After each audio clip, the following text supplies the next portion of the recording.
तेजस्वी राजनीति की सत्ता में एक्सपायर डेट हो चुके हैं। अब इनकी जरूरत बिहार की जनता को नहीं है। जिस तरीके से देश की गर्व की सम्मान की बात हो, देश के संसद भवन के उद्घाटन की बात हो, उसकी तुलना ताबूत से करके यह बुरे फंस चुके हैं।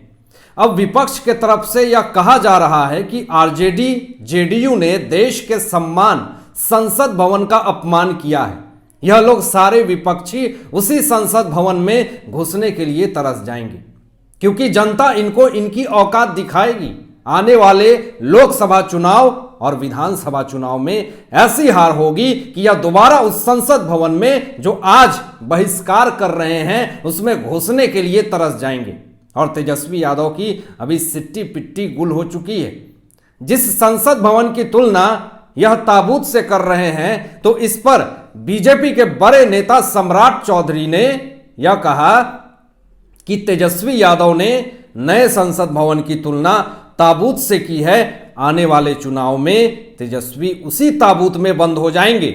आज ओवैसी ने भी बयान देकर के पूरे विपक्षी दलों को करारा जवाब दे दिया है। वही ओवैसी जो नरेंद्र मोदी जी का कभी भी बयान का समर्थन नहीं करते थे, उनकी कोई भी काम को सही नहीं कहते थे, आज वही ओवैसी नीतीश, लालू, तेजस्वी यादव को हरका दिया है।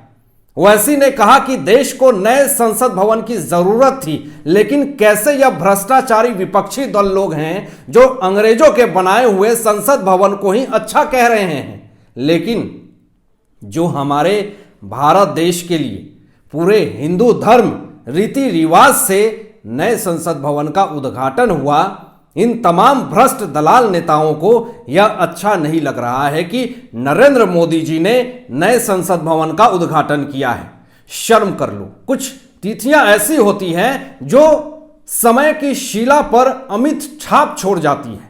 ऐसी ही तिथि रही 28 मई 2023। इस दिन संसद के नए भवन के उद्घाटन के साथ ही एक नए इतिहास का निर्माण हुआ। स्वतंत्र भारत की संसद के नए भवन का उद्घाटन एक गौरवशाली क्षण है। इस ऐतिहासिक अवसर को जो महत्व और गरिमा प्रदान की गई, वह समय की मांग थी। यह दुर्भाग्यपूर्ण रहा कि जब सभी दलों को इस अनूठे अवसर का साक्षी बनाना चाहिए था, तब अनेक विपक्षी दलों ने नकारात्मकता का परिचय देते हुए संसद के नए भवन के उद्घाटन समारोह का बहिष्कार करना उचित समझा। ऐसा करके उन्होंने न केवल एक महान अवसर को गंवाने का काम किया है, बल्कि यह भी प्रकट किया है कि वह देश को गौरवान्वित करने वाले अवसरों पर भी अपनी क्षुद्रता से ऊपर उठने के लिए तैयार नहीं हो पाते हैं।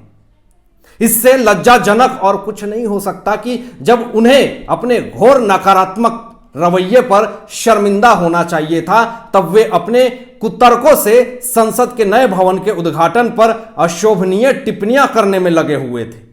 दुर्भाग्य केवल यह नहीं है कि एक ऐतिहासिक और मांगलिक अवसर पर अनावश्यक टिप्पणियां की गई, बल्कि मर्यादा का पालन करने से भी इनकार किया गया। संसद के नए भवन का निर्माण आवश्यक हो गया था। इस तथ्य से परिचित होने के बाद भी विपक्ष के किसी नेता ने कहा कि उसकी आवश्यकता ही क्या थी, तो किसी अन्य ने उसकी तुलना ताबूत से करने की, घृष्टता करने में भी शर्म नहीं की। एक शुभ अवसर पर ऐसे अशोभनीय व्यवहार की केवल निंदा ही की जा सकती है। संसद के नए भवन के उद्घाटन का बहिष्कार करने वाले विपक्षी दलों ने अपने रवैये से यही स्पष्ट किया कि वह इस अवसर से दूरी बनाने के लिए किसी सस्ते बहाने की तलाश कर रहे थे, और वह उन्होंने इसमें खोज निकाला कि उद्घाटन राष्ट्रपति के हाथों क्यों नहीं कराया जा रहा है। यह एक बहाना था और इसका उद्देश्य केवल येन केन प्रकारेण प्रधानमंत्री नरेंद्र मोदी को कटघरे में खड़ा करना और एक पावन अवसर पर खलल डालना था। क्या इससे विचित्र और कुछ हो सकता है कि जो विपक्षी दल अंग्रेजों के बनाए संसद भवन में बैठने को तैयार थे, वे स्वतंत्र भारत में निर्मित संसद के उद्घाटन में शामिल होने को तैयार नहीं हुए। महाराष्ट्र के अमरावती से निर्दलीय सांसद नवनीत राणा जी ने नए संसद भवन के उद्घाटन को लेकर के बहुत बड़ा बयान दे दिया है। उन्होंने कहा कि हम पूरे दिल और इच्छा के साथ नए संसद भवन के उद्घाटन पे गए। उन्होंने यह भी कहा कि उद्घाटन को लेकर के विपक्ष का विरोध इसलिए है कि उन्होंने जो सोच नहीं पाया वह नरेंद्र मोदी जी ने कर दिखाया और समय से पहले कर दिखाया। मौका तो कांग्रेस को भी मिला था, लेकिन भ्रष्टाचारिता करने से फुर्सत मिले तब तो। नवनीत कौर राणा जी ने यह भी कहा कि विपक्ष की तकलीफ संसद भवन नहीं है, ना ही राष्ट्रपति को बुलाया जाना है, बल्कि उनकी तकलीफ है कि यह मोदी जी ने कर दिखाया है और इसलिए विपक्ष के पेट में दर्द हो रहा है। कहते हैं ना कि मोदी जी हैं तो मुमकिन है, और यह संसद भवन के उद्घाटन में होता दिख रहा है। विपक्ष से पूछना चाहूंगी कि मंदिर का उद्घाटन करने वालों का बहिष्कार करने वाला कौन होता है? नास्तिक।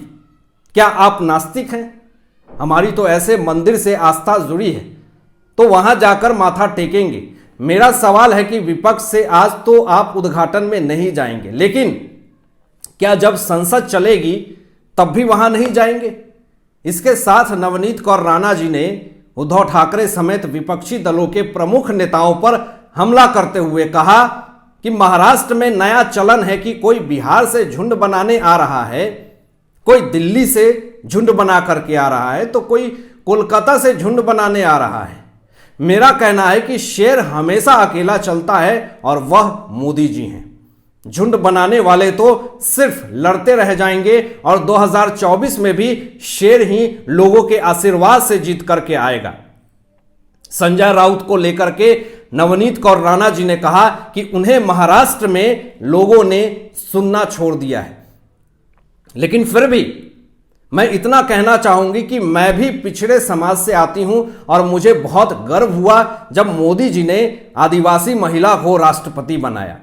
आज तक किसी विपक्ष ने ऐसा क्यों नहीं सोचा कि आदिवासी महिला को राष्ट्रपति बनाया जाए?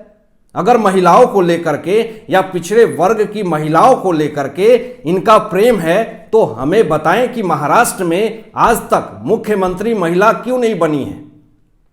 मोदी जी ने तो गुजरात में महिला मुख्यमंत्री बनाए और अपने ही राज्य में महिला आदिवासी मुख्यमंत्री भी बनाई, लेकिन यह विपक्ष को नहीं दिखेगा।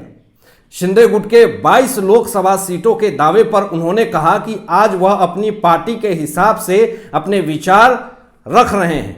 मैं इंडिपेंडेंट हूं, मैं और मेरे पति भी इंडिपेंडेंट हैं, तो आगे की लड़ाई भी ऐसी ही लड़ेंगे।